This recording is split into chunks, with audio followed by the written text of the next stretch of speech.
Sure.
Muted and what?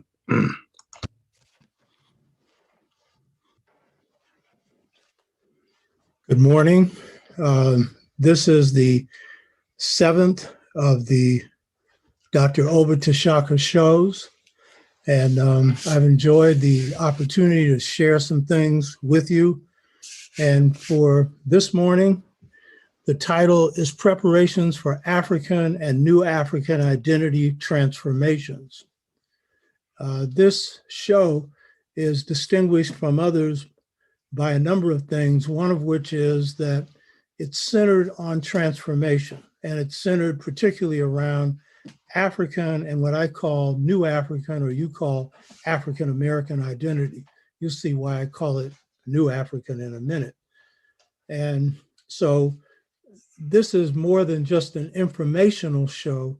This is a show that hopes to contribute to people's growth and development so that you can be better people, better Africans, better African Americans, and better human beings.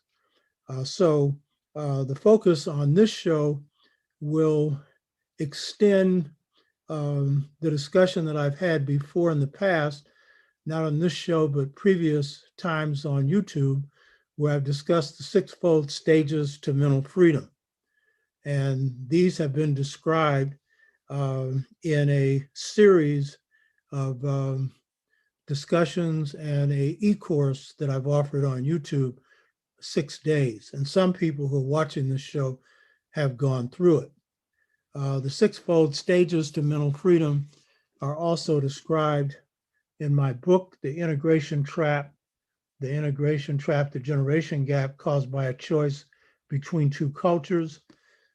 And it's also described in a 40-page paper that goes with the purchase of the Integration Trap book. So today I won't be going through these stages so much. I'll do a little bit of summary in the end, but this is going to be a show dedicated more to understanding the basis for this transformational system, for understanding its deep roots, both in African and in African American, or what I prefer to call New African culture. And you might ask, why both? Well, because in any awakening process, you've got to both take your past and apply it to your present. And so we draw from the past of Africa, and the roots that we're going to find are the basis for African American, or what I prefer to call New African culture. And then we draw from the fruit. Africa's the root, African American culture is the fruit. So we need to understand both. And so very often when we talk about African ideas, we limit it to Africa, but we have to apply it in our lives in living in America or whatever part of the world people who are watching this come from. So this is the central point then of today's thing or discussion, is to discuss the basis for this transformational system. What are its roots? What's its depth?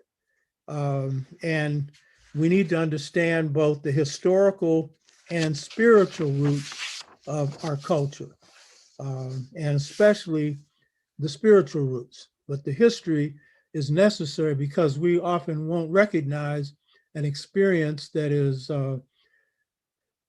African in a new African American context, because we won't know that that is African based. So this is the first purpose for this discussion today, to understand the roots and understand the trials and difficulties we had in constructing a African culture here in the United States. The second purpose for this discussion is to prepare you for what will be a 12-week course that I'm going to offer on YouTube next year. There will be a combination of African and African American history and spirituality, which is the basis for African philosophy or African deep thought. And that will be an experience that will enable people to go deeply into the transformational process that I call the sixfold stages to mental freedom. As a revolutionary and as a scholar warrior, I've undergone this transformation. I've described before that Malcolm underwent this transformation, as did the person that you see over my shoulder with the sunglasses on, Amilcar Cabral, the greatest leader in the 20th century. And many of our people underwent this transformation in the 60s, but many did not. And one of the key reasons that a lot of groups did not succeed in the liberation struggle was that they failed to transform the consciousness of people that joined their ranks. Because if you're going to free up society, you first all have to start with freeing yourself. And that begins with freeing your mind and bringing your mind in contact and connection with your spirit. So this transformational system is a system of identity transformation. One of the people that I work with a lot in describing the effect of this system on him, and this is, I've taken people through this system for over 50 years, said that this system didn't tell him what he was, it gave him an understanding of who he was. And the who is your identity, who you are as an African person. The what is your destiny, or what in ancient Kemet is called the Ka. Those are your gifts. So this system of the sixfold stages to mental freedom deals with identity transformation, particularly African and African American. And I should say this identity transformation applies to people of color as well, because they have undergone a similar process, though the historical circumstances are different. So this is the central purpose of this discussion today, is to focus on African identity transformation, particularly understanding its foundations, its roots, its strengths, and understanding also our strengths and weaknesses, and it's the weaknesses that we want to overcome. Amilcar Cabral said that the greatest weakness the greatest enemy that a people have in a liberation struggle is a fight against their own weaknesses. So this won't be just a discussion of how great we are, but it'll also be a discussion of how we can overcome certain things that are internal to us that we need to rid ourselves of. And some of us are working deeply on, and some of us have overcome, but none of us have fully overcome this. So the first question is then, why do Blacks need a transformational system? Why do they need a system that promotes mental freedom? Most people would expect me to give the answer that it's enslavement, and what we need to do is overcome what has now become post-traumatic slave syndrome. And I would agree with that. That is part of it. But what most of us have missed is some things have happened to our people since enslavement Since the late 1960s, since post-1968, which involved an attack on Black communities in the United States and on the African world, the Caribbean, Africa, Africans in Europe, but slightly different but similar. And these forces in the United States have been the forces of deindustrialization that have taken jobs out of the Black community. We discussed this a little bit before. This has caused the greatest hit on African-American families because we were able to maintain two-parent households from 1865 to 1968. Now we have 29%. A greater erosion in Black family two-parent households has occurred between 1968 and now than between 1619 and 1968. And that has been caused by powerful forces that have hit us. And so this discussion of lessons for the transformation of consciousness is not only to apply to what hit us in enslavement, but to apply to what's hitting us right now. And these forces that have hit us, we know, include drugs that hit our communities heavily in the 1980s, assassination of our leadership, breaking up of Black communities, erosion but not destruction of extended family communities caused by these forces, especially the forces of violence caused by the drug culture. As Dr. Siri McDougall's discussion pointed out last week, the extended family is still quite strong. That is the family of our blood relations and those we bring into the family. The extended family community, where the extended family community serves as family for our people, has been weakened. It's still there, but it's weakened. And we need to draw on this identity transformation and other strengths in our culture to strengthen the extended family community. And so we need this transformational system to address two breaks that have hit us. One is breaks caused by and traumas and issues caused by enslavement, the other by the forces that have hit us since 1968. And I want to say overall this, as you're going to see, in the enslavement process, Africans did something very original. They drew on the best of African culture to create something new here. And we're going to draw on that in a minute. The crisis that affects the African American community today and the African world at large now has put us in a different situation where some of us are now stepping out of our rich culture. Some of us don't even know it. And this is a topic that I go into in depth in the integration trap, and we'll be discussing in more detail in future discussions. But I'll just give one example.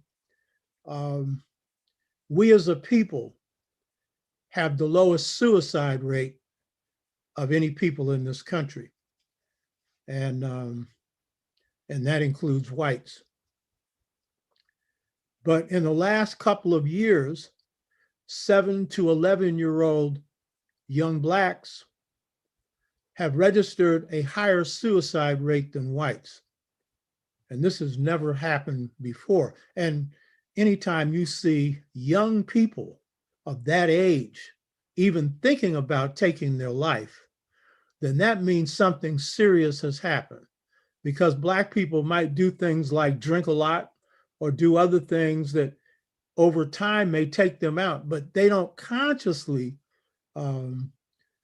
shoot themselves in the head, or in the case of the young people who are committing suicide, many of them are strangling themselves to death or hanging themselves.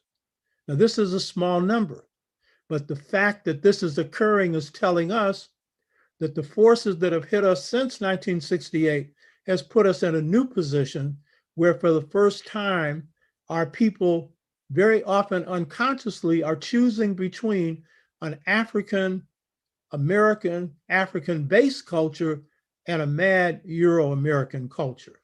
And we're seeing for the first time, some of us are making the wrong choices. Some real serious changes have occurred in the Black community. and we have not properly diagnosed them, and we are often attributing all of this to slavery. So while I'm going to focus on some particular issues that arise out of slavery that are ghosts that we have to deal with now, I want to stress that the sixfold stages to mental freedom, this whole process of awakening, applies both to the past and to the present. So this is the second reason that we need this transformational system. One, to deal with the ghost of enslavement, the other to deal with the post-1968 forces that have produced what God revealed to me to be a choice between two cultures. This affects the African world, not just here. So when we deal with the issue of enslavement, it's very important to start with this fact. Historically, when we dealt with Blackness, that is, when we dealt with the civilizations of ancient Africa, the civilization of Kemet that was described in charcoal and Medu Neter, KM as KMT, which was portrayed as black charcoal or a black person, so that the Kemites defined themselves as black people. And that was true throughout Africa because we're black people. It was just simply a description of your color. But under colonialism and enslavement, Blackness takes on a new meaning. Blackness is now defined in relationship to whites, because now whites have control after 100 years of war, particularly culminating in the end of the 19th century, where Africans resisted colonialism and had resisted it much longer than that, and leading to colonization, or where outsiders can come in and take over your land and your country. And then through the enslavement system, the slave trade. And so what happens when the African is brought under colonialism and slavery, the African is put into a new world. It isn't just the new world in the Western Hemisphere, the United States or the Caribbean or South America, or even Europe to an extent. It's a world of the mind. And so we are taken into a new mindset. And in this new mindset, Black takes on a different meaning. Black is defined according to whiteness. And Black is defined according to whiteness because now racism is being used as a denominator for defining who you are. So whereas before, the Kemites would say that they are people who are Black, or the Greeks would say, for they are like the Colchians, they have black skin and woolly hair, and that's a description of who they are. And then they have to say, well, but that isn't the only thing that's important about them, because there were a lot of Black civilizations at that time. So they have to go on and make other distinctions to define who they were. They are Kemites, what the world came to call Egyptians. But under the regime of colonialism and slavery, Blackness becomes savage and uncivilized.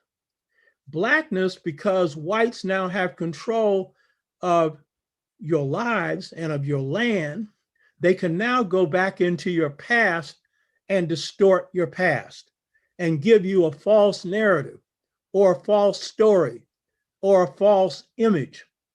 And so the greatest classical civilization in the ancient world, ancient Kemet, no civilization greater than that, historians generally agree, is now written out of Black history.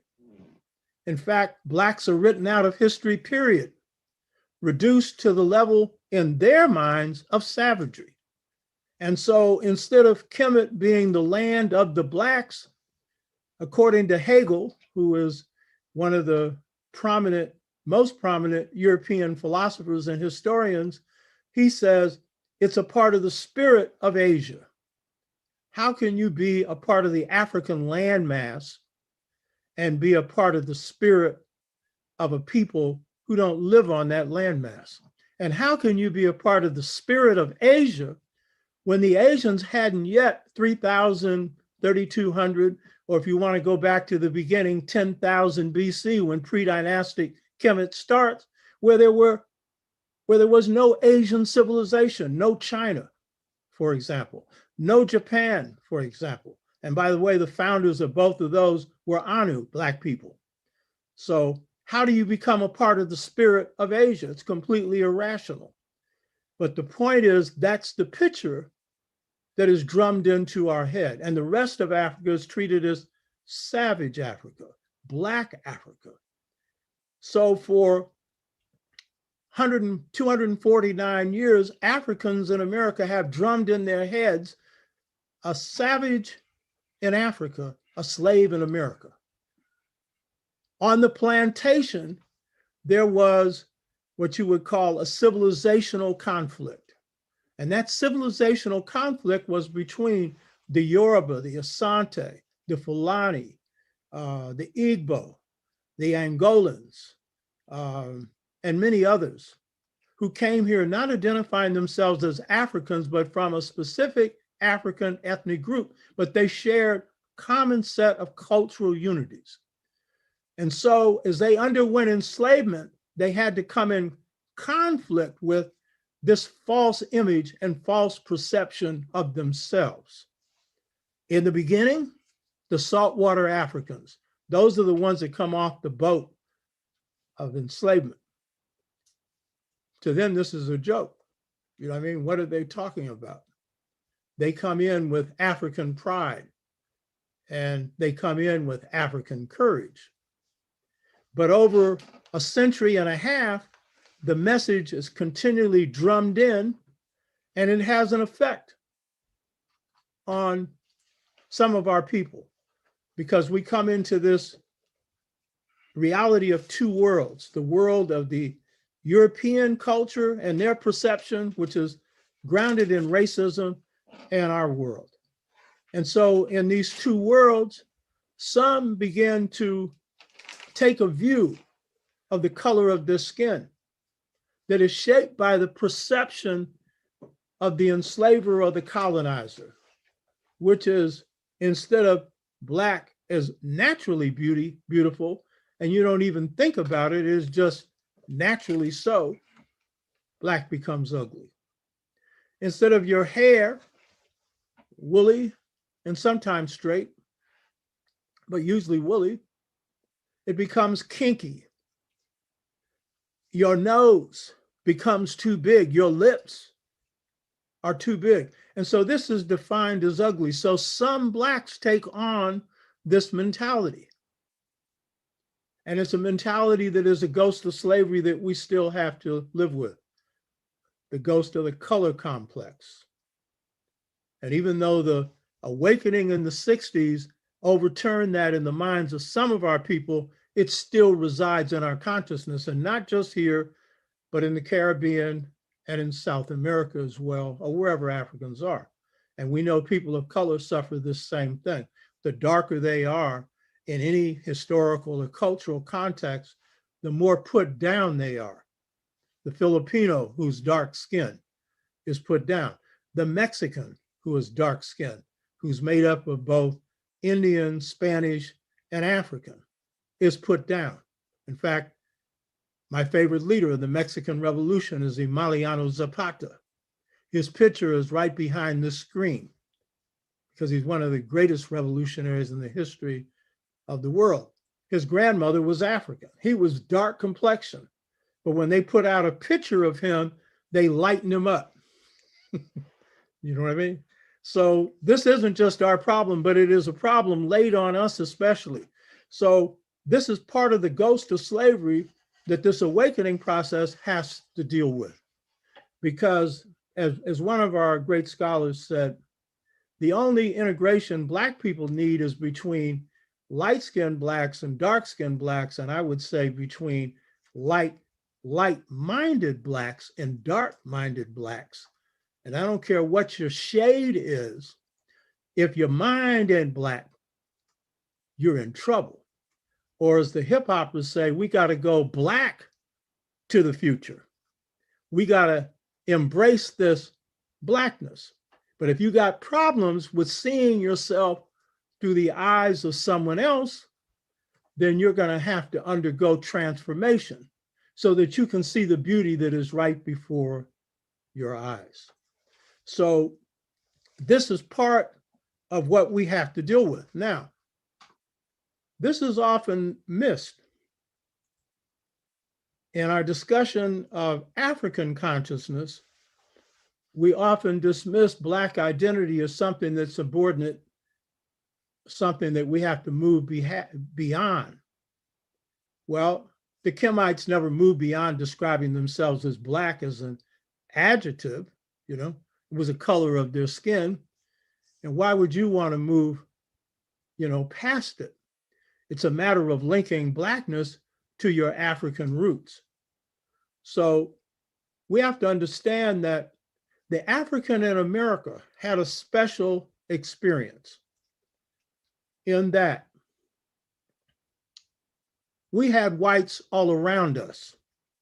And so as a result of that, we had to really deal with the culture of peoplehood in a very special way.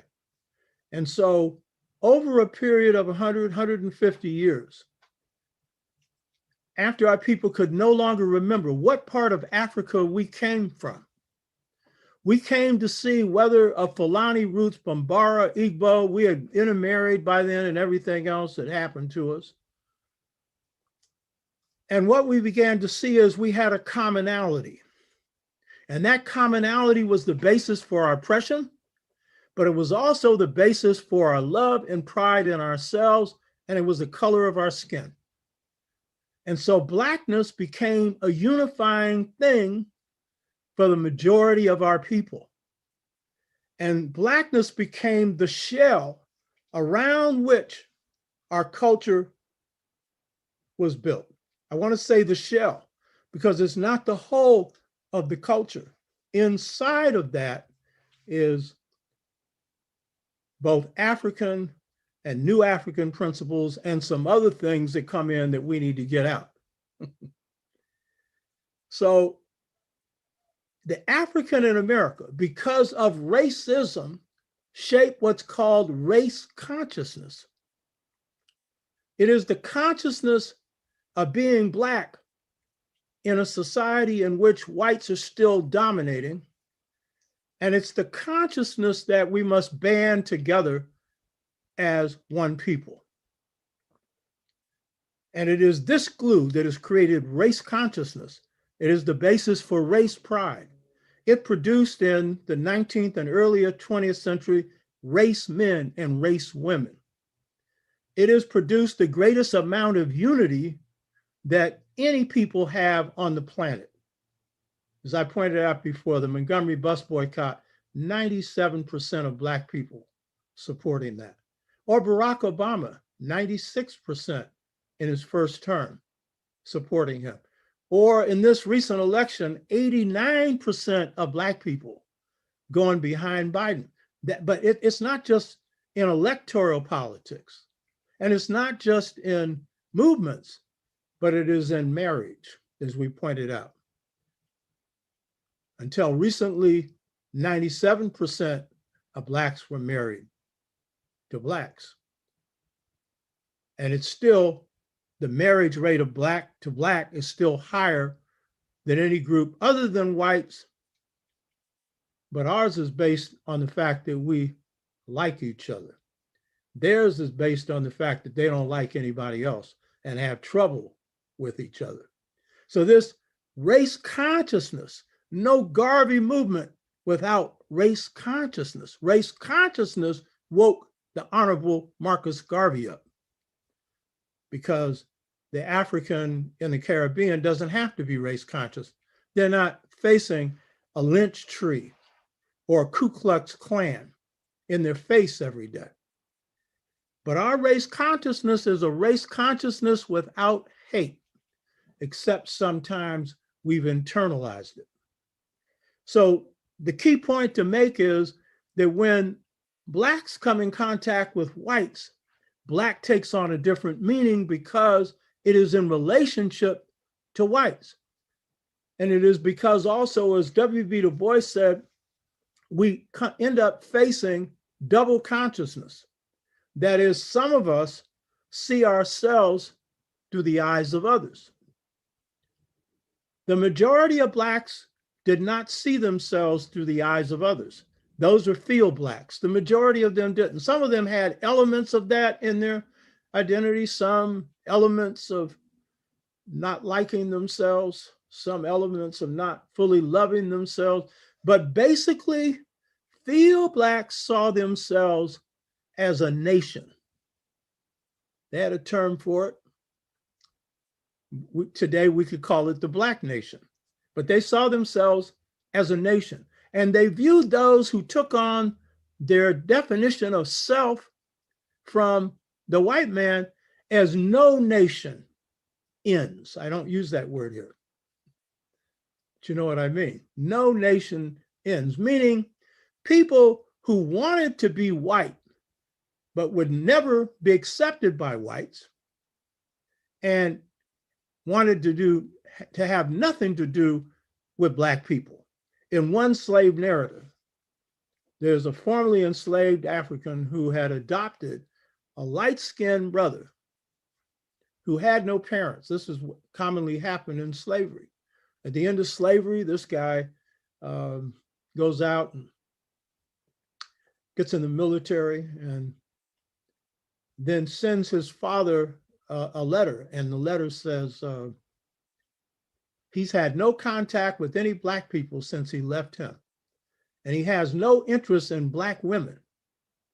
He preferred any woman other than his own kind. And the father said, I took that insurance policy I had for him and tore it up, meaning he wasn't his child anymore. If he didn't respect the love that he received from Black people, if he wanted to be a no nation status, let him be that. And today we have some no nation Negroes. Clarence Thomas is a no nation Negro.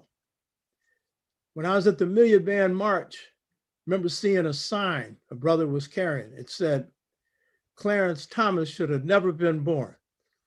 The problem is we had enslavement, so it birthed some Clarence Thomases. But don't think that because someone came from the house, they were automatically a no-nation Negro, because many in the house didn't love their masters. Many in the house married those in the field, and most in the house had family members in the field. Ella Baker's mother's mother, her grandmother, had been a house slave. Her father was a slave master. He wanted to marry her off to another light-skinned Negro, and she refused. They took her out of the house, put her in the field, and then she married Ella Baker's grandfather, who was the blackest, smartest, bravest Black man she could find. And Ella Baker tried to do the same thing. So this confrontation of Black in the white world put us in a position where Black took on a new meaning. And for some of us, it meant a low self-definition. For some of us, it meant a hatred for self. But for others, it was a source of pride. And for those who took on the first mentality, many of them, by the end of enslavement, underwent transformation over generations and began to embrace a greater sense of self over time. So this is first reason we need transformation. But we need to really appreciate the roots of the transformation. And the roots is in your Blackness. So this is in the construction of what becomes African-American culture. Embracing Blackness is at the foundation of it. Now, in looking at this transformational system, we have to address some serious questions. A great psychiatrist named Frantz Fanon and a great sociologist, E. Franklin Fraser, they both reached similar conclusions that in America, African culture was destroyed. Fanon put it in a profound sense. And if this is true, we shouldn't be walking or talking right now. He said, when the Black perception came in contact with the white perception, or the Black world came in contact and conflict with the white world and went under through colonialism and slavery, Blacks lost two things. And I have to use these words because they're very important. I'll explain them. He said they lost their ontology and their metaphysics. Ontology is your sense of being human. All human beings have a special sense of humanity. And some, you might say, barely have any at all. But they have a concept of what it means to be a human being. According to Fanon, Africans in the enslavement process lost, and the colonial process lost their sense of what it means to be human because they had bought into this savage narrative.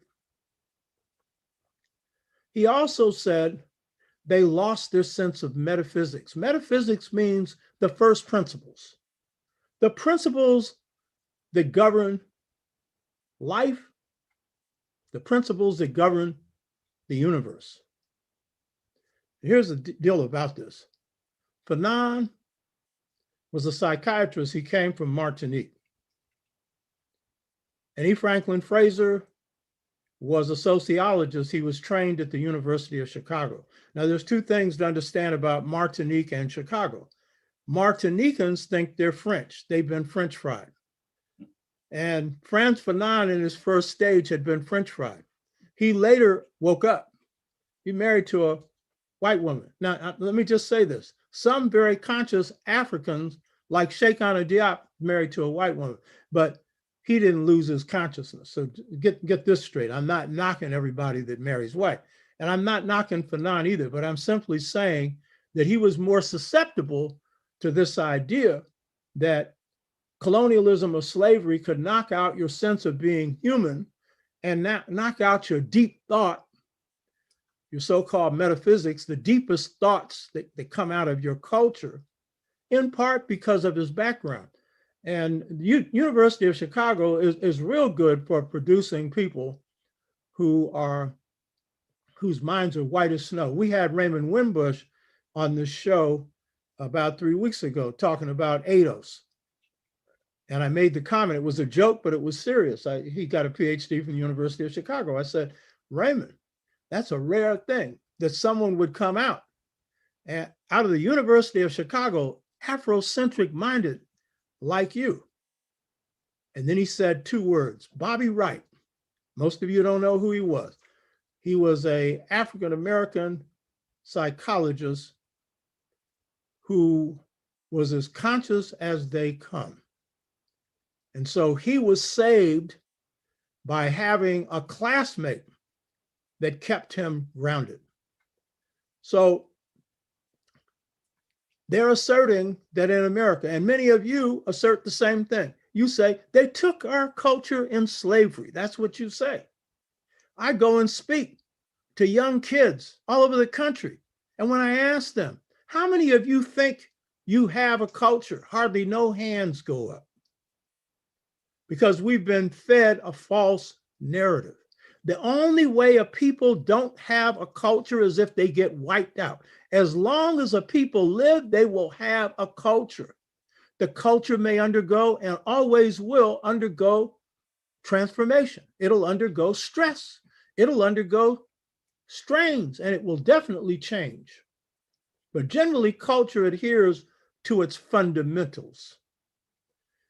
So, can I prove this is wrong? First, I want to say that there's a lot of groundbreaking scholarship on this, but you don't have to be a scholar to know this. If you really know your people, you'll know that the African is more the African American is more African than even he realizes. Malcolm X made an observation in the Nation of Islam. He said, when you get below the surface of what he called the American Negro, there you will get to the heart and the soul of the African.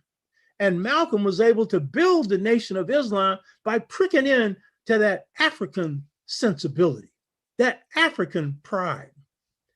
So, but there are a body of scholarship that challenges this. The most important is Zora Neale Hurston, great Black anthropologist who did a lot of work on just looking at African-American culture and showing its African base.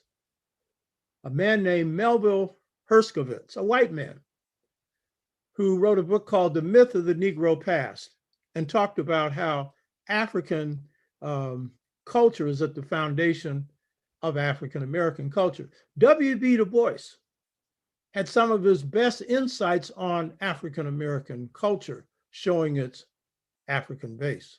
Some very, very creative insights. And there are a host of other scholars, James Smalls, who comes out of South Carolina. So he didn't have to read a book to know that the culture he came out of is African, beautiful African. He knew that. And a host of others, and I'm one of those. In fact, I spend as much time looking at my people's culture as I do Africa. In fact, a little bit more time. Because I said before, it's a poor frog that won't praise its own pond. And it's a poor tree that doesn't respect its own roots. And it's a poor people that don't even have an appreciation of their foundation, of their essence. So if they're wrong, if Frantz Fanon is wrong, if Fraser and others are wrong, what's the proof? Well, let's take the Caribbean, first of all. A great historian, a Caribbean historian, he's from Trinidad, Eric Williams, made the comment that when Africans were brought into the Caribbean, they dropped African culture there. They dropped it. And what he meant was the native people, the Native American people, had been exterminated throughout most of the Caribbean. And so these islands filled up 97, 98% African. And you had some slave managers, some slave overseers, but they were a distinct minority. And so in that environment, what's called a hybrid culture developed. Hybridity means it's the meeting of two dissimilar kinds of things, European and African, but the Africans stood largely whole, but influenced by this European thing. So if you listen to the speech patterns of Africans from the Caribbean, it's African-based. The vowel structure, the syntax is African-based. By the way, so is it here. 85% of Black people are Ebonic speakers, and that's a Niger-Congo Bantu linguistic system. It is not Black English. It's got a structure all its own. So in an environment in which Blacks are almost everybody, how do you lose your sense of being human? How do you lose your spirituality? And the best proof that you didn't is the Haitian Revolution. The Haitian Revolution is the only slave rebellion in the history of the planet Earth that succeeded in overthrowing enslavement. And how did they do it? They did it through drawing from the deep thought of African culture, the deep fundamental principles of African spirituality and what's called metaphysics. And they drew from the deepest sense of humanity. Those that launched that rebellion were voodoo priests. And their voodoo, which is all it means is God, it is the African spirit system that you call religion. There's no word for religion in any African language. So, but there is a word for prayer. There is a word for praise. And there is a word for spirit. And there is a word for praise. And in case you don't know it, when Black people worship in the Black church, they worship in an African way and often don't even know it. And that's a way coming straight out of Africa. So when Boukman, who was one of 7 Hogans who are priests of Africa, coming out of the Yoruba and other African spirit systems, because what happens in the Caribbean is where Catholicism exists, you're able to maintain African spirit systems, but they're mixed because you have Africans from different parts of Africa mixing together. So you have a Pan-African voodoo. It's powerful. And so the launching of that revolution, the success of that revolution, more than anything, was due first to the brutality of the French, but they were no more brutal than anywhere else. It was due to the fact that they piped into the deepest sources of African culture, to the origin ideas, and that gave them the power to defeat one of the best armies in the world. In fact, Napoleon Bonaparte, in terms of ground warfare in Europe, was the best fighter. Dessalines was better. Toussaint was better. The masses of Haiti were better. Why? It was their culture, baby. So far from losing this sense of being human, what they call ontology or metaphysics, the deepest metaphysics, African spirit systems. Let me tell you, where the Spirit of God possesses you and gives you information. That was the basis for the success of this revolution. And because that revolution was based on humanism, when other Africans rose up like Simon Bolivar and had to go and hide out in Haiti, the only thing the Haitians asked when they gave him support for his revolution was that they free their slaves. They carry out emancipation. And these Africans, the baddest Africans in the world, they're paying for it right now. Among the poorest.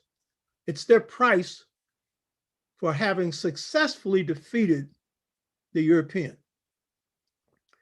And it's a price that we should make Europe pay through paying reparations to them as well as to us. And that we should use our strategic power to get the anvil off of the necks of Haitian people. So what about the American case? This is where they have their strongest argument, they think. Because in America, Africans were overwhelmed or outnumbered. Because unlike the Caribbean, where you could drop a majority of Africans into an island, whites were the majority here, though in South Carolina and Mississippi, we had large numbers, and in South Carolina, larger numbers than whites. And the most successful slave rebellion, or at least the best planned slave rebellion in the history of enslavement, the Denmark-Vesey Rebellion. It sent fear down the spines of whites. But the key point is that Africans in America faced a different situation. And that situation was one where Euro-Americans could carry out a full-scale attack on African culture, the likes of which Africans experienced nowhere else in the world. And so that is why a lot of people, historians, have concluded, and a lot of us have been given the false narrative, including from some of our own scholars, that slavery destroyed African American culture. And to do that, again, we'd have to go back to Fanon's point that, according to him, slavery and colonialism destroyed The ontology or sense of humanity and the metaphysics are the deepest structure or deepest ideas in that culture, in African culture. So what is the case for that? The case for that is that it's dead wrong. As I said before, as long as the people live, their culture will continue to live. As we often say, you can take the African out of Africa, but you can't take Africa out of the African. Africa is deeply embedded in the African. We all talk about genetic memory, and we always use it to just refer to the trauma that comes out of slavery, that we had this memory of that. But if genetic memory extends to slavery, then doesn't extend 144,000 years back, because that's when the first human beings came into being. They were African. And these human beings, the Twa, gave birth to humanity. They gave birth to civilization. They gave birth to the idea of one God, who they did not see as a human being. So you have a deep structure. And so that structure is certainly genetic. But those, as I've mentioned this before, those who have gone to the other side talk about cellular memory, how God is embedded in our cells, a memory of our past. And so we can always explain the inferiority complex by slavery. But how do you explain the sharing, the humanity, the kindness, the love? How do you explain that? Dr. Siri McDougall was talking about how that was very basic to the African American, and I would say African people in general's conception of manhood. It was nurturing, and particularly it was not just providing food and clothing and shelter, and now both men and women do that, but it was providing love, nurturing, kindness. That's the African American's view of himself.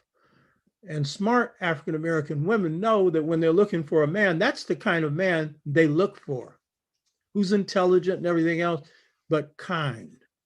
That comes out of your genetic and cellular memory, comes out of your history and your culture. So what's the case for the African in America? To understand the African American response, we got to look at the African response. The Dogon, a people that I refer to often, the first people that I studied in African culture and African philosophy, or in their philosophy, it's their spirit system. They are the master astrophysicists of the world.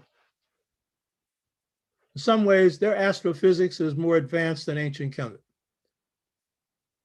And they refer to a time that physicists, astrophysicists call singularity.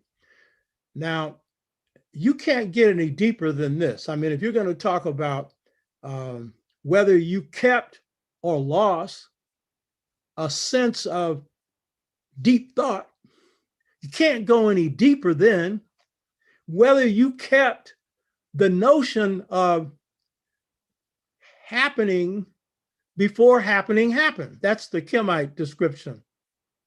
Before existence, happening before happening happened. That would be God before happening happened. You know what I mean? Africans have this big concern about origin. We always start with roots, the beginning. African astrophysics is ahead of Western astrophysics, especially because we go back to origin. The pyramids in ancient Kemet, many of them are set according to the star or the star cluster Orion. Why? That's the beginning of the stellar system in our solar system, in our cosmos. So we like to go back to beginnings. And why wouldn't we, since we are the beginning? And so when we look at the Dogon, they talk about a state of existence before existence existed, that astrophysicists call singularity, And physicists say this is a state where only a wrinkle existed in what is now the cosmos, only a wrinkle. That was all. Now, this state of singularity in physics and in astrophysics is the period before relativity, before time. Now, the Bambara, when they talk about God, who they call Mangala, they say God is infinite force outside of space and outside of time. Outside of space and outside of time. So if a people hold on to their metaphysics, that is, to the fundamental first principles, the first principles of life, then if they pipe into this, they're not just tying into something, they're tying into the deepest part of it, the origin. And so what happens with Africans in enslavement in this country? But I know this was true throughout the Western Hemisphere as well. Observant African American historians and African historians will tell you this. And I'll tell you this because I have 3 subjects I master: African philosophy, African American philosophy, African history, African American history, Black political movements, and then a lot of other philosophies, a lot of other histories. And so I know from study, I know this, that while Africans underwent this horrendous experience of enslavement in this country and in the Western Hemisphere, none was worse than any other. They were all vicious. We just had the numbers against us. While we all went through that, and every effort was made to break our spirit, you ask, how did Africans survive this? Well, we're resilient. You could say that, you know what I mean? No matter how bad things are, we always believe, because of the way our culture is set up, that things will get better. That's a part of it. Part of the reason is, and I want you to really listen to this, while we went through hard times, 249 years of it here, part of that time, most enslaved Africans lived outside of time. I want you to hear that. What that means is they piped into God's realm and communicated with God. And they drew from the deepest principles of the cosmos. So in one slave narrative, it's a sister picking cotton. And in the middle of picking cotton, God visits her and tells her, this ain't going to happen forever. And she starts jumping up and down and shouting and continues to pick cotton. When she comes off the field, old Miss Ann says, what are you jumping about? And she told her. She had an experience. She didn't tell her what it was, but she had an experience. She got whipped for it. But she was out of time. She was in contact with God, and God was telling her, they ain't going to exist forever because God is outside of time and outside of space. And God was right. The leaders on virtually every plantation in the United States were not preachers, contrary to popular opinion. Most Blacks in enslavement rejected Christianity. Most. Very few took it on. Most of those were house slaves. Most Blacks saw as their leaders diviners who were African priests, who they went to consult about their destiny. You might say, well, what's the destiny of a slave? Well, the destiny of a slave had to do with the question of when in the hell could we get out of here? How could we end this? But when the enslaved were asked in slave narratives, why did you go to these diviners? They all gave the same answer. And anytime you get the same answer from Black people, you know they're putting the wool over your eyes.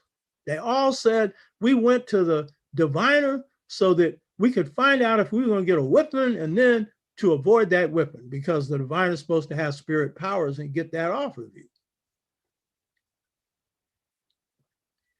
But the reason they went to the diviner, they're not going to tell a white interviewer, and those are the ones that conducted these WPA work progress administration surveys done under Roosevelt during the Depression. So it was white people running around interviewing ex-slaves. They're not going to tell you. But the reason was they were consulting their destiny. When Frederick Douglass tried to make his first escape, the old wise man on his plantation, who was a diviner, told him, "Don't do it, Fred. The eagle's going to get you."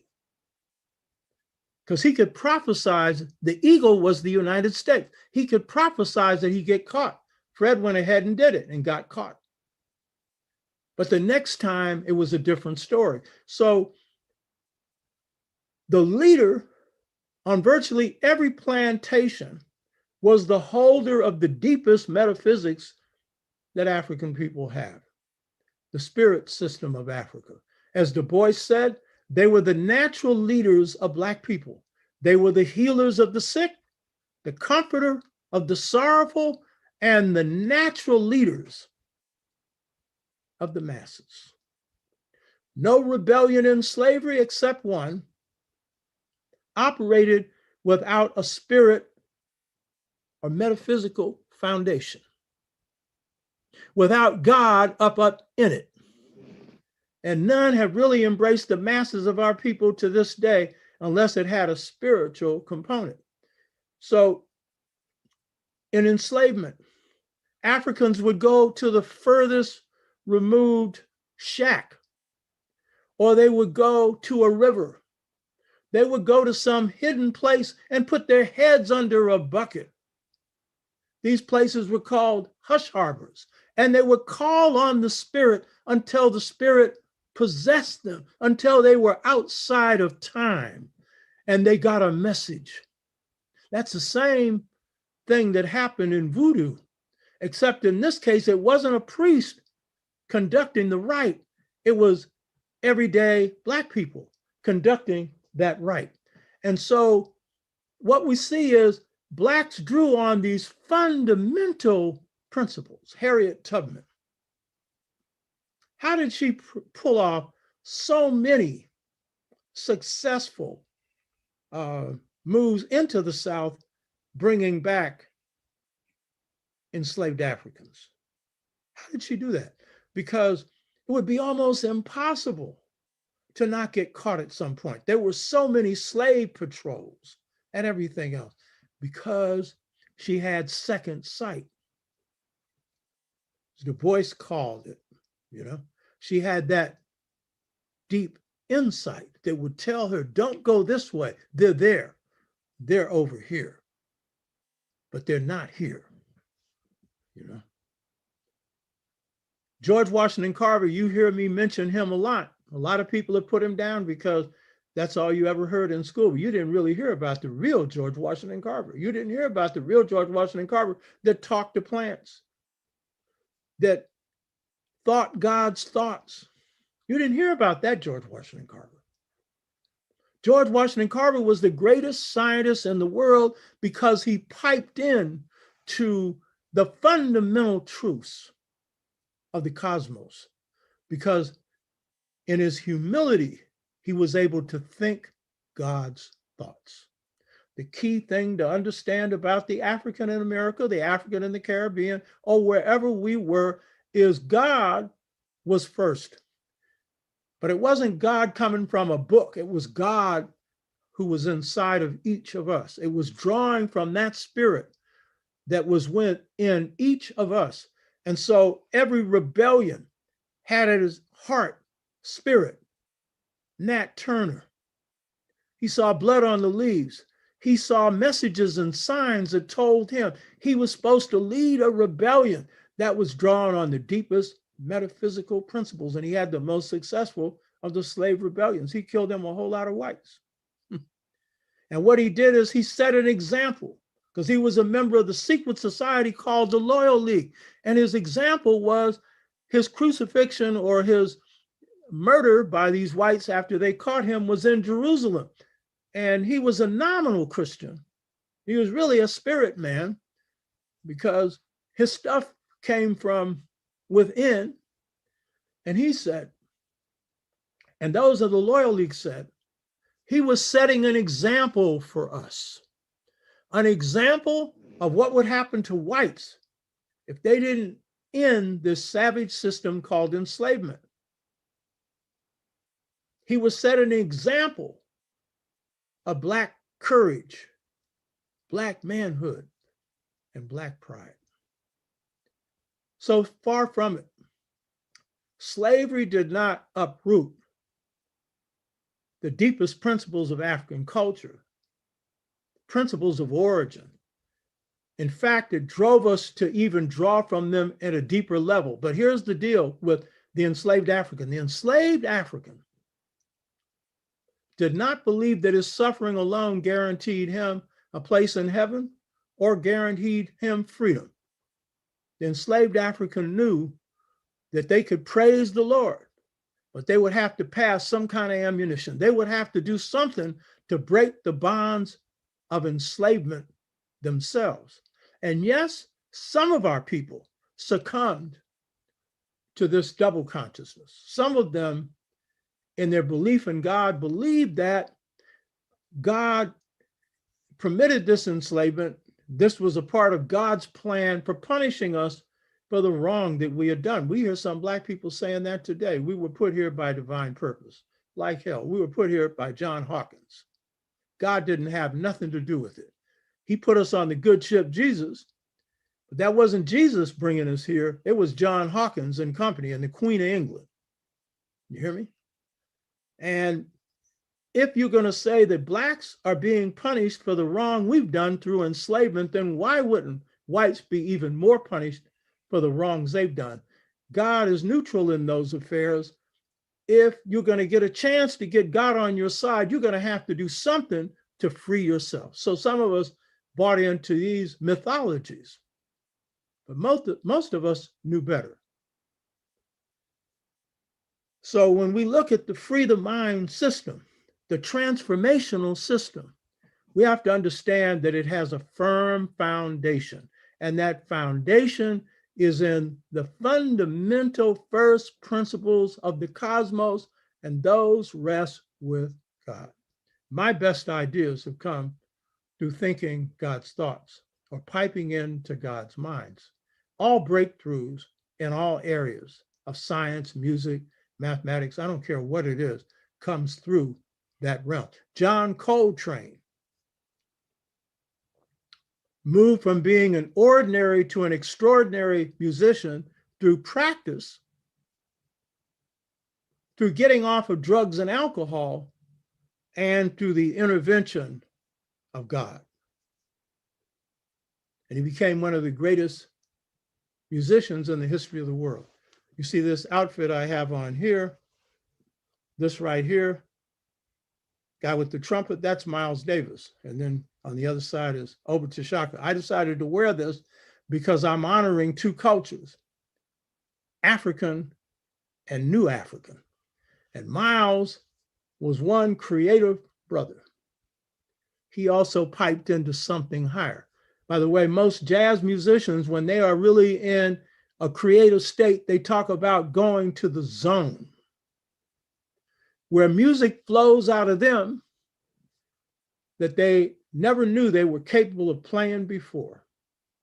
And Miles had that capacity. When he would enter a recording studio, he'd only have 2 or 3 notes of music. And then he would say, good music starts with what you know, because he had nearly lost his voice through an operation. He didn't follow directions not to talk for a while. Hard for Miles not to talk.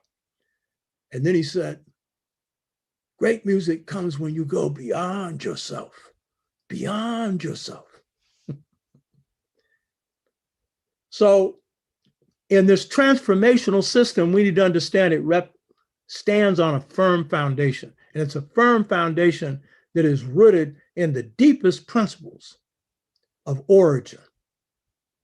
And nothing can be deeper than piping into God's mind. By the way, when you pipe into God's mind, it's very easy to outfox a slave master or a political or economic system like we face and a racist system like we face today. But this argument by Fraser and by Frantz Fanon also rests on the assumption that they wiped our culture out. And so in enslavement, we didn't continue with an African culture.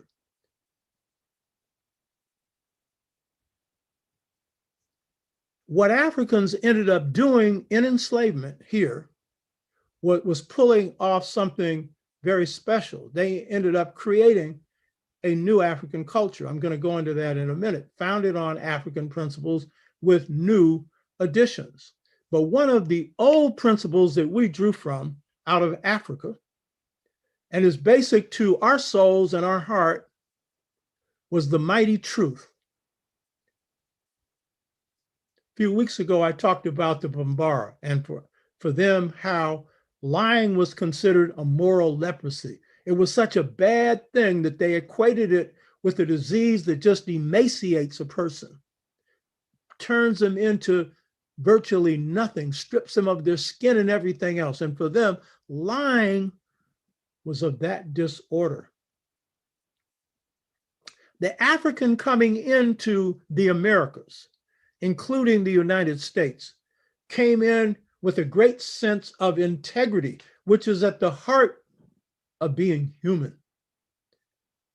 But they came in conflict with a people, the Euro-American, in this case, the European and the Caribbean or South America, who came out of a different culture. Now, one of my specialties is European philosophy and history. Because as a warrior, you got to know your enemy. So I study them. It's not an enjoyable study, but it's a necessary study. And so what I found is when you look at the Aryan, who is the root of the European, I'll go into Aryan at another time. They came out of a culture, and it remains to this day, though it has a Christian coating on the top of it. When I say a Christian coating, Christianity is not a European religion. It's Hebrew. And so it's one grafted on to European culture. They've used it, but it is not at the core of their belief system, especially not New Testament, not Jesus, not turn the other cheek, not forgive your enemy, not love your neighbors. That is not where their culture is coming from. Their culture is teleological. What does that mean? Teleological means it's a use-oriented culture. If you study their culture, we have not studied anything other than white supremacy. And I don't use the term, by the way. You don't see me using the term white supremacy. The sister I had on the show a couple of weeks ago, Sister Kujichagulia, which a lot of you love, former student of mine, she doesn't use the term either. Why? For her, it's disempowering, white supremacy. It's a term they invented, by the way. But for me, it's inaccurate. Whites are in decline, supreme over what? When have they won a war? You know? The Cubans kicked their butt in the Bay of Pigs. The Vietnamese kicked their butt. The North Koreans ran them out of North Korea with the help of Mao Zedong. I was a brainwashed Marine in the Marine Reserves. I never did any fighting. It was before I woke up. And they called this a strategic withdrawal. This was a strategic behind kicking. Strategic withdrawal my butt. If two gangs meet and one runs, they got whipped. And when have you ever seen a boxer get in a ring and run? You hear me? At least he stands up and gets knocked out and threw a few punches, maybe, you know? So white supremacy, my behind. They ain't supreme anymore. In a few years, they won't be supreme in numbers in this country. And in a few years, China is going to be the foremost power. Asia today, Africa tomorrow, baby. You hear me? Billion Africans getting themselves together.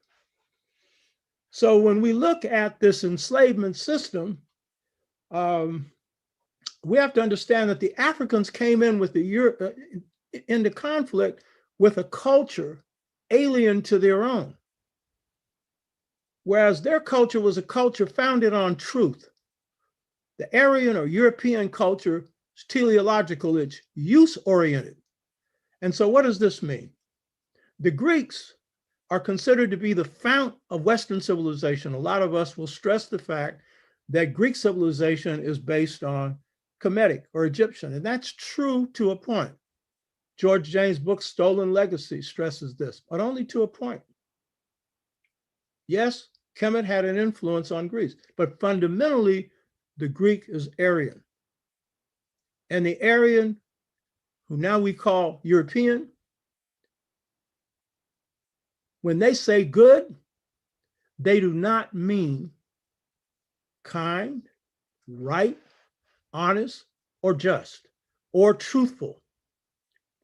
They mean whatever they've done that is good for them is good.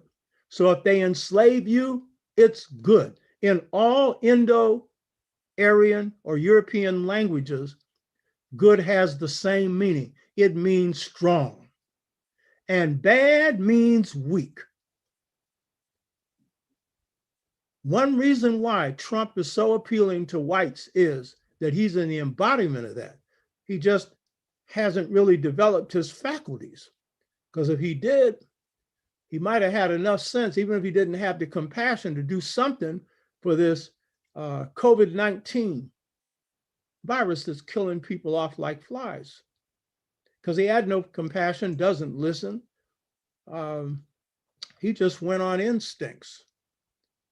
And as a result, we whipped him. But that is the nature of the Aryan or the Euro-American, is that power is the supreme thing. Power is good, weakness is bad. The African, on the other hand, has this idea that truth is the most important thing.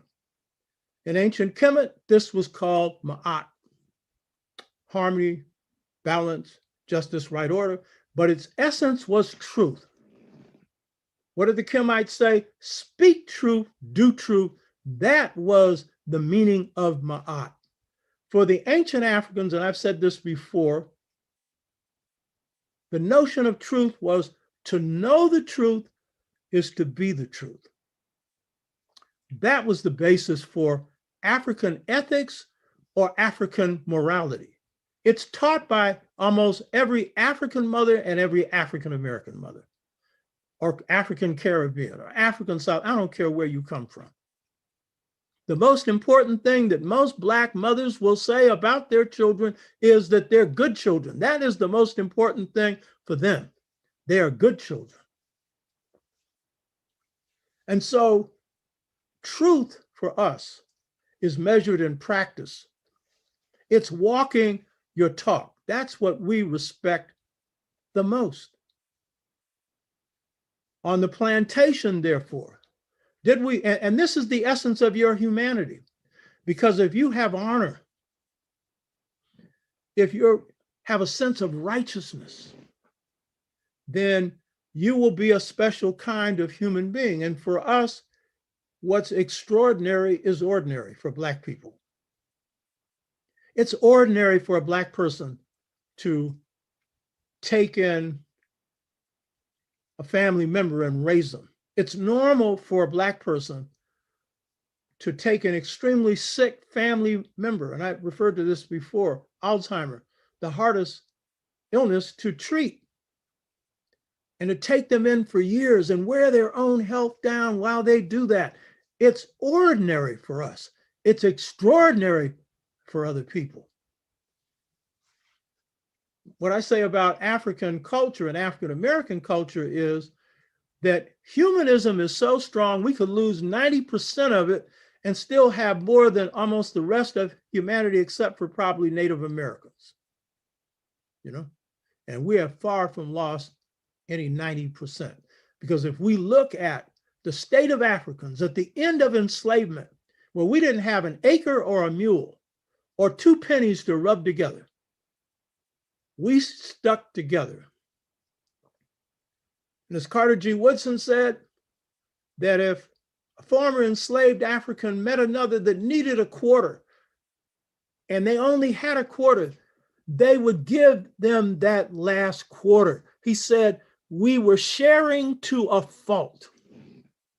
My grandmother, and I know everybody has stories like this, who was poorer than a church mouse, had to work most of her life until my uncle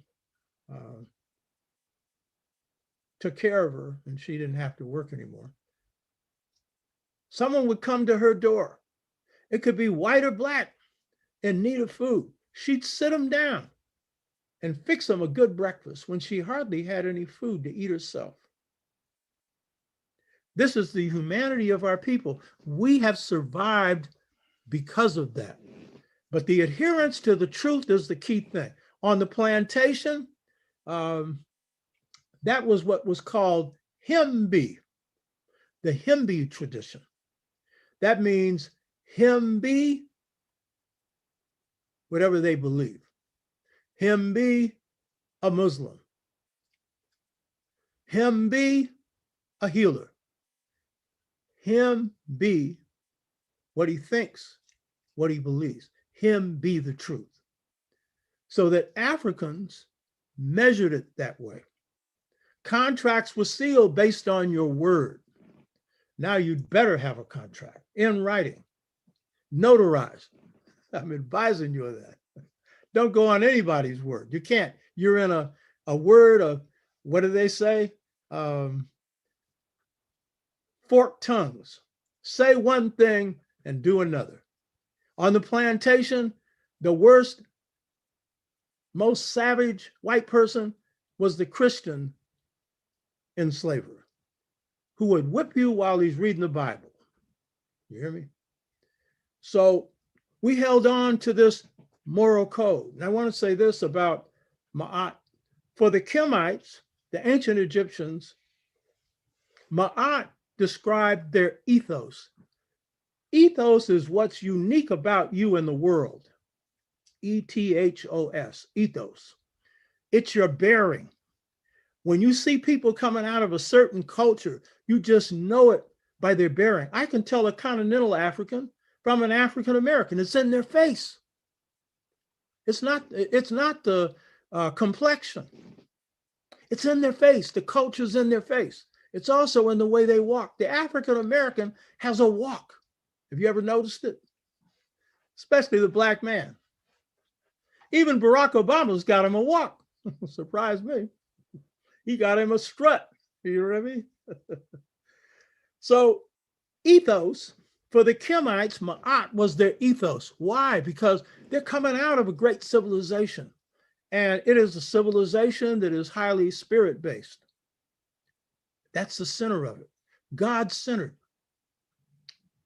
Their astronomy, their astrophysics is based on figuring out the proper days for worshiping God. Or their physics, the noon, the idea that, you're coming out of this watery-like mass that has electromagnetic energy. That is quantum physics. This is coming out of their spirit system of origin. So for them to maintain a civilization, you got to be righteous. It doesn't mean they always were, but it means that was their essence. Whereas in America, the essence is power and money. It's a very different system and a very different ethos. And I say that to say this. The African in America has a different ethos. We draw from ancient Africa.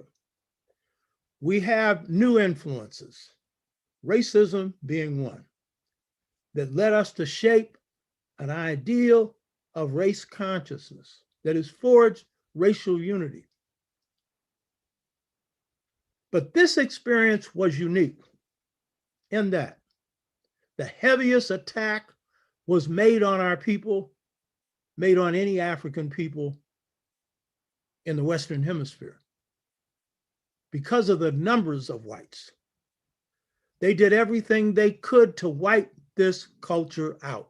And that is why you have historians and psychiatrists like Frantz Fanon saying that our culture was destroyed here. Good reason to think that it could be, because even though culture persists as long as the people live, if there was any case where a people's culture could be wiped out, they certainly had the advantages on their side in this country. To understand what happened here is to understand a mythical folk hero in African American culture.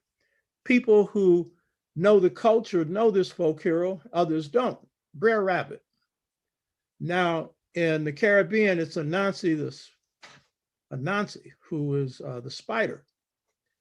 That is suited to the Caribbean sensibility. But here, Brer Rabbit is a mythical African creature, because a lot of stories in Africa were animal tales that were really stories about people. And so in Brer Rabbit, it is always the conflict between Brer Rabbit and the fox. Brer Rabbit symbolizes enslaved Africans. The fox symbolizes the white man. Remember what Malcolm said about the fox. He said, just because that fox comes smiling at you, don't think that that fox is a friend of yours. He said that fox is a member of the canine family, the dog family. He's got a grin on his face. He's getting ready to eat you. You know what I mean? But the key point is, Brer Rabbit doesn't have at his disposal some of the equipment that the fox has, like those teeth, you know, and the other equipment that he can use to tear you apart. But Brer Rabbit in every conflict ends up outmaneuvering and outfoxing the fox. African Americans today, when they make moves,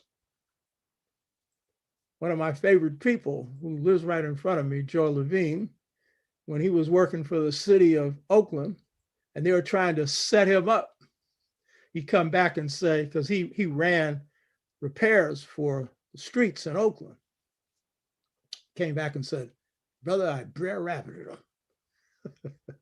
Brer Rabbited him. You hear me?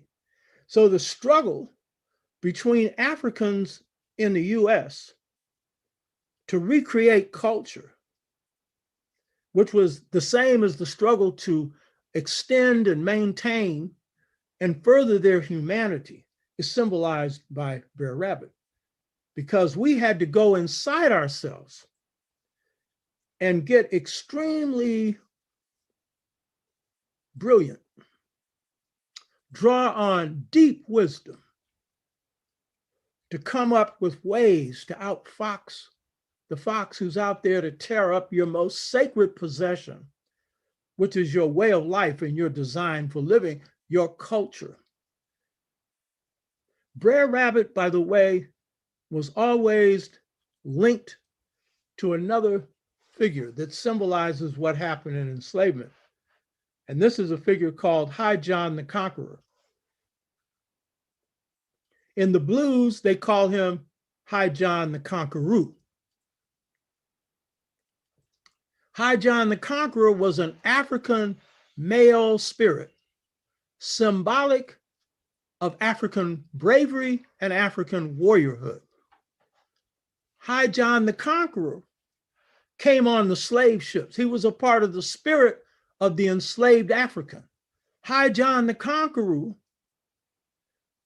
was often disguised in the form of Brer Rabbit. And so in history, High John the Conqueror was real. He was a man named Colonel Rockman, the manager of a plantation in Mississippi, who had been a colonel in the Fulani army, who had been conquered in war in Mali, and was put in charge of running a plantation in Mississippi, but he was actually a leader in the Loyal League. He was a spy, and he was older, gray-haired, muscular. If you looked at him, you could see he was somebody you shouldn't mess with. But he was disguised as Brer Rabbit. He was running a plantation. The master thought he was loyal until he decided to petition the king of Morocco, to petition the president of the United States to cut him free because his daughter was going to be put in slavery. So Brer Rabbit in the form of High John the Conqueror was real. That was Nat Turner. You hear me? Who for the longest was viewed as just a preacher, but who was a man who saw in his dreams messages from God. And when he died, he was a sacrificial example, as I pointed out before. For members of the Loyal League, he was a member. So what does all of this say? This says that the African in America had to use creative resources to draw from the depth of their soul, the deepest principles of the origin of the cosmos, piping into God's mind, drawing inspiration that could keep them going from day to day, to draw out of their souls the fundamental truths and principles of Africa, of spirit, of God, of family, of extended family, of humanism, of twinness, of the word, and many, many other things. And in the process of what they did was right under the nose of the fox, we Brer Rabbited them. And we created a new African culture. That's why I don't call it African American, though it's okay if you want to call it that. But it's New African because it's founded on the fundamental principles of Africa with new principles mixed into this situation, one of which is race consciousness, another of which is Pan-Africanism, the notion that Africans are one, and many others. And it is a culture that has negative influences that we have to work on, some of which we've talked about. And so this is the key thing to get about this culture. We say we don't have a culture, but it is the popular culture of the United States. Across the world, it is the popular culture of the world. If your culture was lost, how's anybody going to find your culture the most popular? And it's the most complex because we come out of a mixture of complexities of African cultures, and then we come into the most complex situation Africans face anywhere in the world, and it would therefore lead us to have to draw on more resources to come up with something more complex to overcome it. So here's the point, and I'm going to wrap up, summarize, and be finished on this.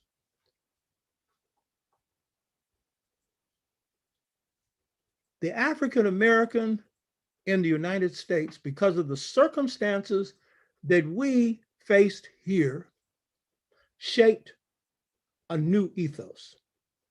Just as the ethos of Kemet and Africa was the truth, and it continued to be central to us, ethos is what defines the essence of a people. And historical circumstance has a lot to do with how people come to shape a special way of behaving in the world, of thinking in the world, of acting in the world, of being in the world. And so in drawing from the inner souls of Africa, the souls, as Du Bois called it, of Black folks, we had to draw on a resource that it wasn't necessary for other Africans to draw on to the same level, because they didn't have to go into their souls to recreate a culture. It was dropped in the Caribbean and it was continued. And then they had to fight the slave influences and everything else. So what is that ethos? And this is what I really want to say to everybody here. Biggest weakness of Black people in this country is we underestimate our greatest strengths. And our greatest strength is our culture. It is beautiful beyond expression. When God hears, the art form, which is the other achievement of enslaved Blacks, we didn't just create a new African culture based on fundamental African principles with new additions. We created an art form. And that art form is beautiful beyond beauty itself.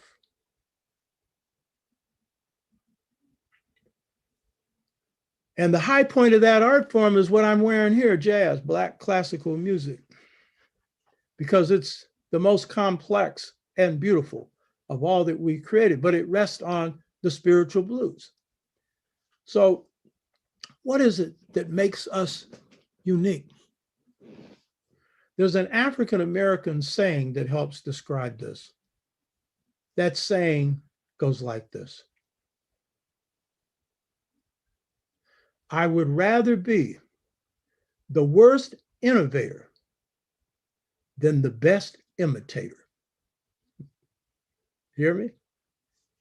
What this is saying, innovation is at the peak of what we do. The innovator is the one that creates new systems. George Washington Carver was an innovator. He was one. Coltrane was an innovator. Miles was an innovator, you know. In every field, there's 1 or 2% that are in that innovative area. And so even if you aren't a good innovator, our ethos demands that we try and be original. And so what is the ethos of the African in America? The ethos of the African in America is creativity. You're the most creative Africans on the planet, and you're the most creative people on the planet. Not because we were any more special than any other Africans, but because the circumstances that we were in called on us to draw on this resource. And so it has enabled us to bring beauty into the world. Beauty on many different levels, but it's manifested in the character of our people. We have basically, as families, survived because of the creativity of our parents. My great-grandmother, Sylvia Brown, she looked after a household full of children that was near broke. My grandmother worked and she took care of the children. And at night, she'd go into the pantry. There was literally nothing in that pantry. And she'd pull something out and make it.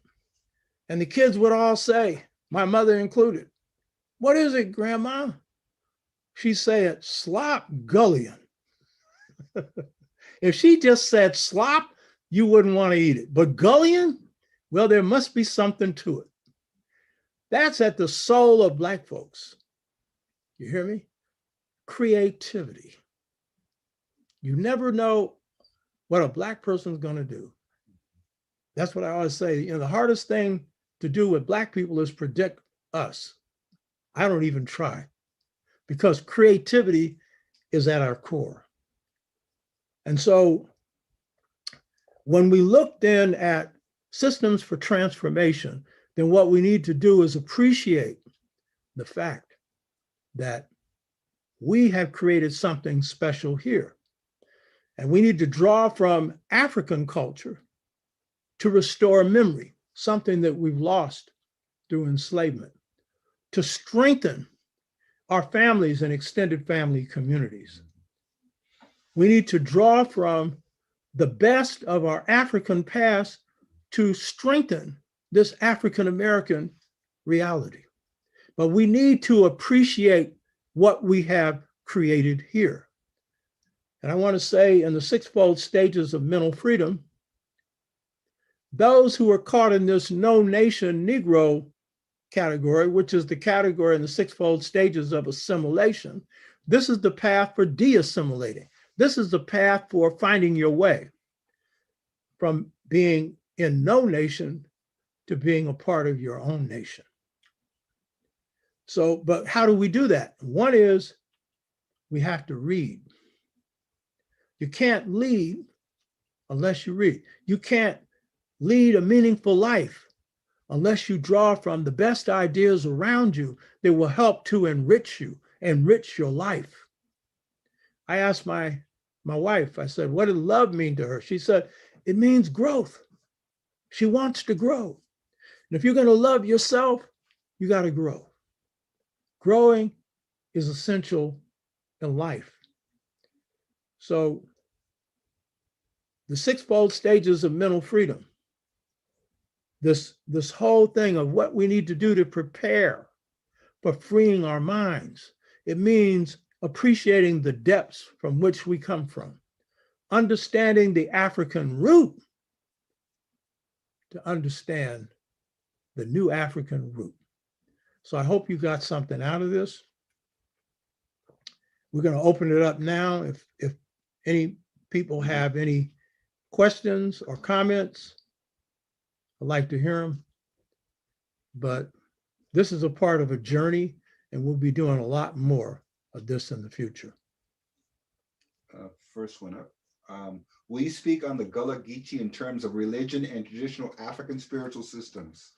The question is, what about the Gullah Geechee and their religion and spiritual African traditional systems? The Gullah Geechee are people off the coast of South Carolina. Some of them are also found in Georgia, off the coast of Georgia. And these are people who, one, have been isolated to some extent for a long time from the direct influences of European culture, and could hold on to African culture in a purer form than almost anywhere else in the United States. The Gullah Geechee people are people who, at the end of enslavement, practiced praise worship. And they had more praise houses in their communities than churches. And when Blacks made the decision to embrace Christianity, it was on their terms, and even their churches would have mourning benches, MOURNING, where you had to experience the Spirit before you could join the church. The Gullah Geechee people speak a Niger-Congo Bantu language, which is the basis for Ebonics in this country, but their speech pattern is more pure. They practice the ring shout. And the ring shout is a counterclockwise dance, started with the chwa, that mirror the elliptical movements of planets. And these are dances done all over Africa through a shuffle. And that shuffle that dance is designed to stabilize the cosmos. So there's a group now that is still alive called the McIntosh County Singers. I listen to them on KPFA radio. It's a show on gospel music. Emily Powell started, it's another sister who runs it now. It's beautiful. And they have danced at the Smithsonian Institute and whatnot. They've recorded them. If you go on YouTube, you can find them. And they are dancing in the old way of the spirituals. But what's interesting about not just their dances, their singing. Their singing is in the intonations of West Africa, which is where the spirituals come from. But they're revised in this situation. So they are an example of the root, the firm root. But the new African is one that had to be recreated.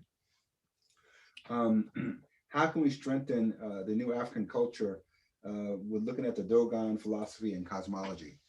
How do we strengthen new African culture? By looking at Dogon philosophy and culture. First of all, just the overall strengthening.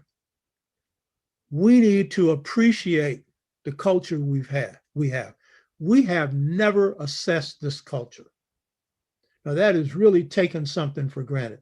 It's like being married and not talking to each other. It's like being married and not even knowing the person you're married to. We're married to our culture. Our culture's in us. And we live it every day. And if you don't know it, the chances are you might live the negative parts of it. So we need to assess it. And I would say one of the first things we need is a African American or new African cultural renaissance that mirrors patterns and even goes beyond the African-centered cultural renaissance of the 80s and 90s that influenced hip hop and influenced a lot of our people. We don't need one or the other, we need both. And that means we need to appreciate it and renew it. That's renewal. Or in Kemet, it's called Septepi, returning to the first occasion, which is their term for Renaissance, which means going back to the period that was most just, because the first occasion is the Twa. In Kemet, it's pre-dynastic Kemet. In Africa, it's ancient African history and culture, where you could walk from one end of the continent to the other and not experience rape or robbery or murder, because people lived in a sharing ethos. Now, when it comes to the Dogon, for me, the Dogon are the place where I started my study of deep thought of what Europeans call African philosophy. And I did it because the Dogon had not been influenced by Christianity or Islam. And then I moved on to Kemetic, Yoruba, Sante. My priest is a Babalawo, Yoruba system. I think there's a lot we can draw from the Dogon. The one I would stress here that I deliberately didn't go into today, and I'm not going to go into detail on this, is the thought pattern.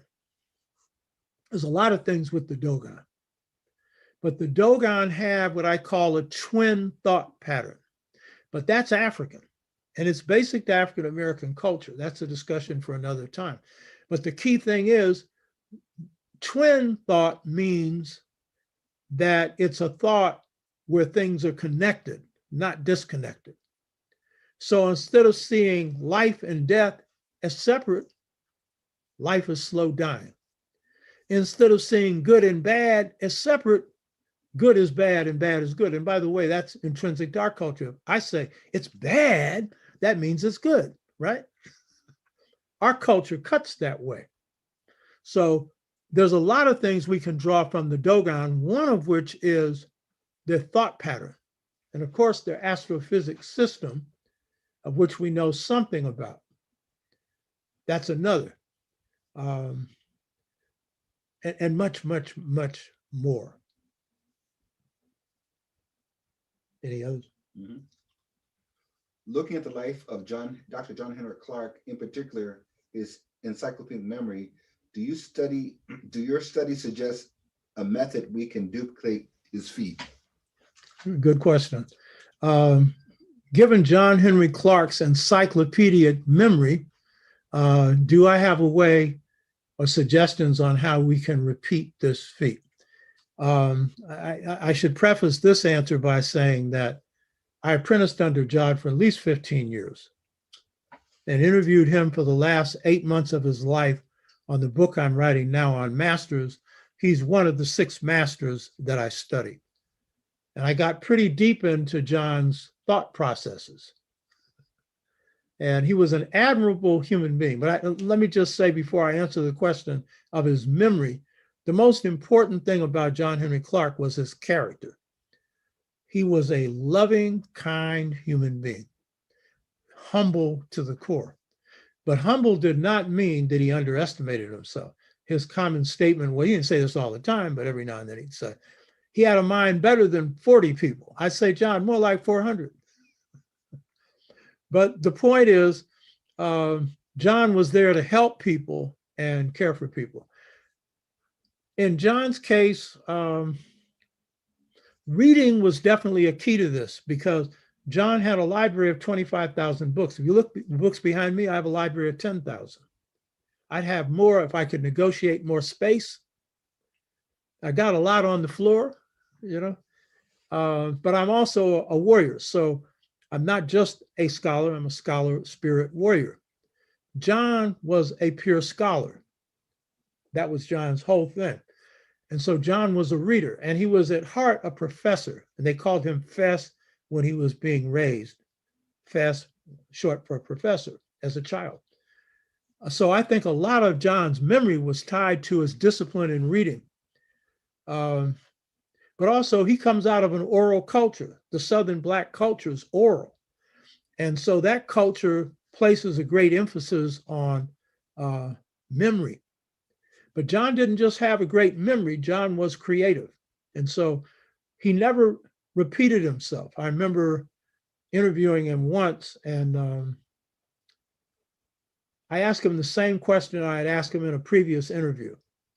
And he gave me a different but not inconsistent answer. And I understood what he was doing. And I said, you know, you're like Coltrane.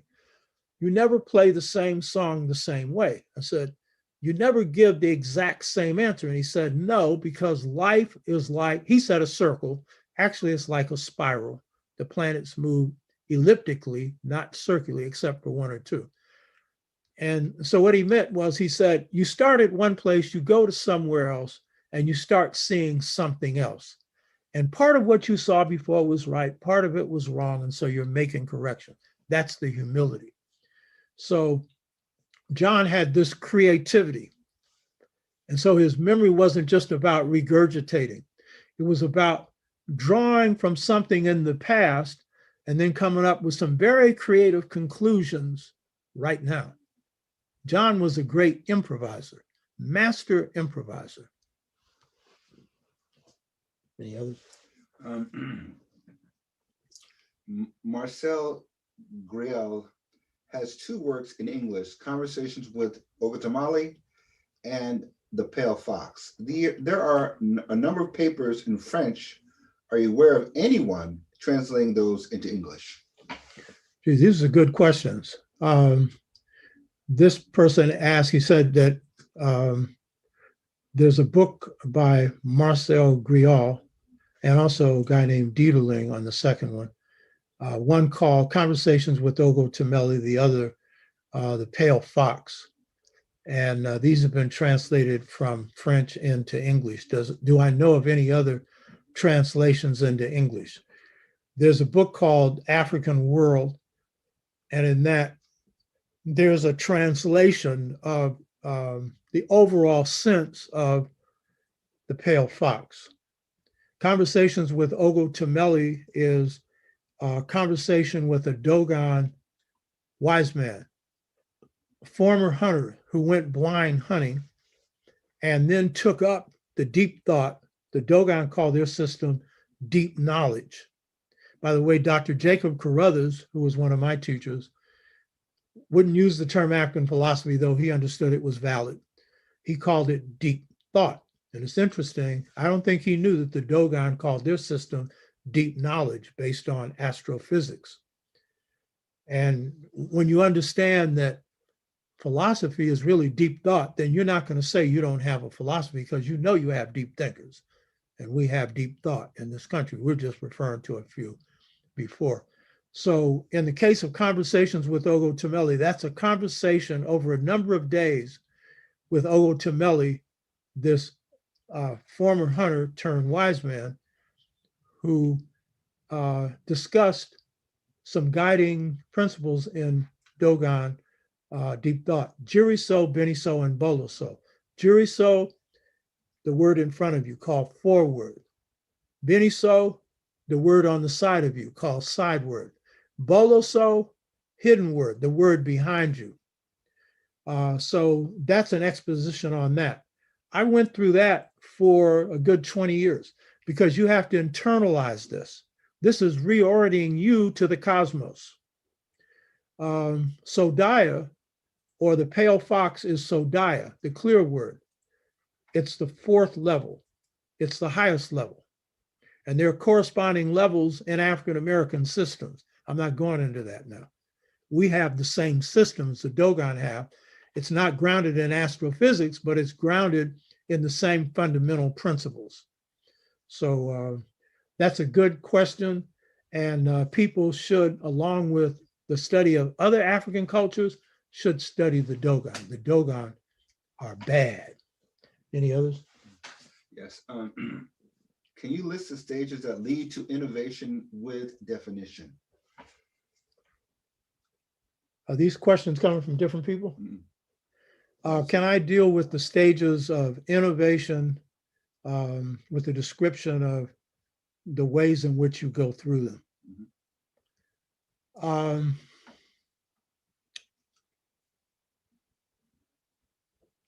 innovation in Dogon system is described as the edifice of knowledge. That means it's the highest level. It's the system of Dogon thought in its ordered complexity. So for them, Sodaya is the realm of the Hogan, who are priests, who are themselves astrophysicists,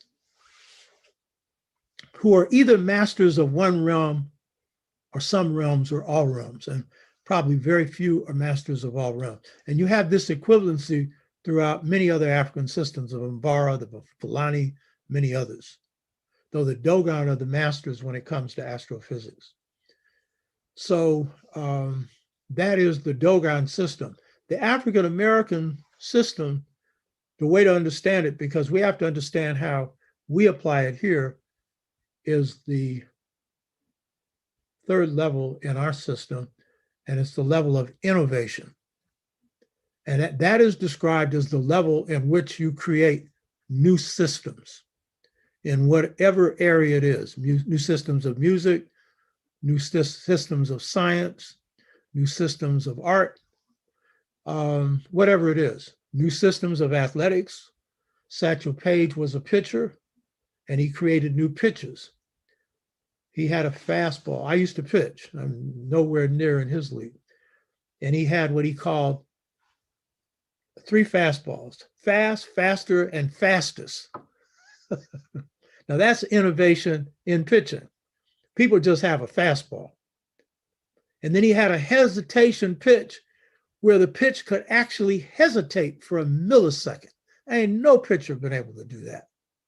That's innovation in baseball, you know.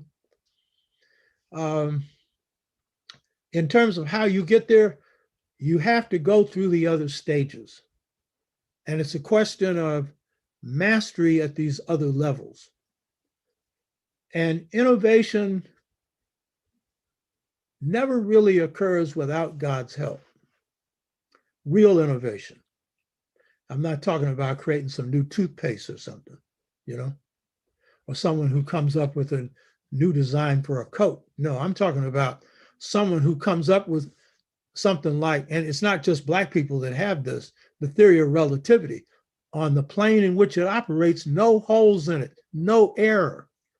You know, that's the nature of innovation, or Sodaya, clear word. And so that means people at this level discover something. They're not really creating something. They discover what was already there, but no one else knew about it before. I mean, that's basically what innovation really is, you know. So Einstein discovered theory of relativity. George Washington Carver discovered certain things in the healing of plants. My stuff on the family comes through the light. It's innovation. I didn't invent it. I discovered what was already there. And that's one that's lying in the weeds. I'm going to be raising that one up, because that one is going to save you when it comes to your families. No holes in it. So that's the key thing. So you got to move through the lower stages. And most people that get to the level of innovation, they didn't plan to get there. They didn't expect to get there. It's an experience that for them was unexpected. And so it's not something that I'm going to say, I'm going to be an innovator. That's something that happens, but you have to work at it. It doesn't happen on its own.